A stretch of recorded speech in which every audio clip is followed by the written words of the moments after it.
Hello chess lovers, Suren here, and I have another fascinating game for you.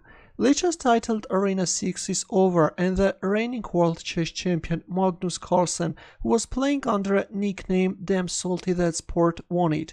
I have chosen one of his games played during this tournament, and now let's have a look how the game went on. In this game, his opponent was a FIDE master who was playing under a nickname G0DZILLA. Sounds impressive, right? But let's see.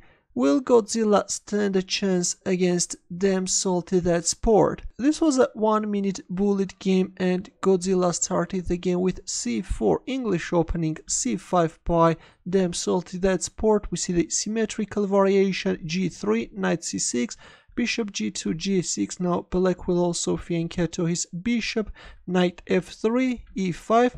White castles kingside, knight e7. By bringing the knight on e7 square, black is not blocking the bishop's diagonal and at any moment can push the f pawn forward. a3, black castles kingside, and b4. Looks like that G0DZILLA has some nasty ideas. He's going for a pawn sacrifice. a5 by Carlsen, he's not accepting the sacrifice, but let's have a look. What if black wins a pawn? Then white can bring his bishop on this active a3 f8 diagonal. If knight c6, then knight d5, and of course white has a compensation for the sacrificed pawn. Let's go back, but after b4, a5 was played by Carlsen. B takes c5, now comes e4, black is both attacking the knight and is also opening up the bishop's diagonal. Knight g5, already there is too much pressure on e4, and f5. Rook b1, d5, c takes d6, white is capturing en passant, queen takes d6, now comes c5, queen f6. Well, Carlsen could actually capture on c5, but okay, we see queen f6, now comes h4. That knight was under attack, h6, knight h3. Well, instead of knight h3, the engine suggests a very insane bishop b2 move. The idea is that if h takes g5, then knight takes e4, if queen f7, then knight takes g5, if queen c4, then d3, and then if queen takes c5, then white can exchange the bishops and then capture on b7. You can't recapture because there is a forking idea, but of course all this is very difficult to find during a bullet game. That's why we see this natural knight h3 move.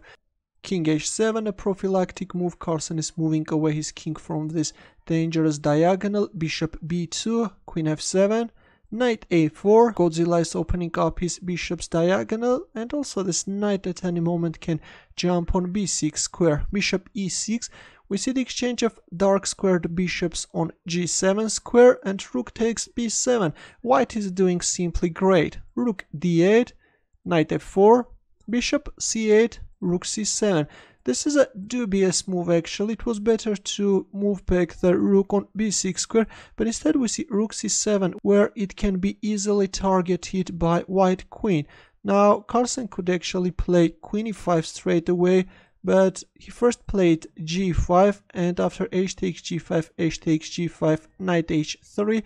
Only now he played queen e5, and as you can see, the rook on c7 is trapped. But already after g5, right now the g5 pawn is hanging, and white is managing to win that pawn.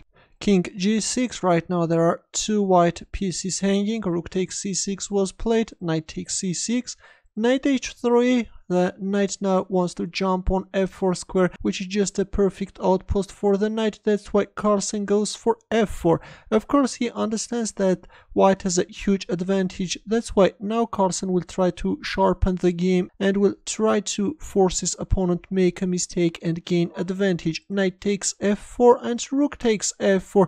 Carlsen goes for an exchange sacrifice in order to rip open white's king side. e3, queen h4. Now black will try to use the vulnerability of the h file. Queen c2. White is coming after the pawn on e4 square. Bishop f5. Knight c3. White is putting more pressure on e4. Rook h8. Right now there is a mating threat. Rook b1. White is creating an escaping route for the king. Knight e5 and rook b2. This is a strange move, and I guess that this was a mouse slip. I could understand, for example, rook b6 check or knight takes e4. White could actually capture on e4. If queen h2 check, then king f1, no problem at all. But we see this fatal mistake, rook b2, which actually allows black to win the game on the spot. Knight f3 check was played, king f1. Well, if bishop takes f3, then it takes f3, there is a mating threat and the queen is hanging. If rook b6 check, then simply king g5, the game is over.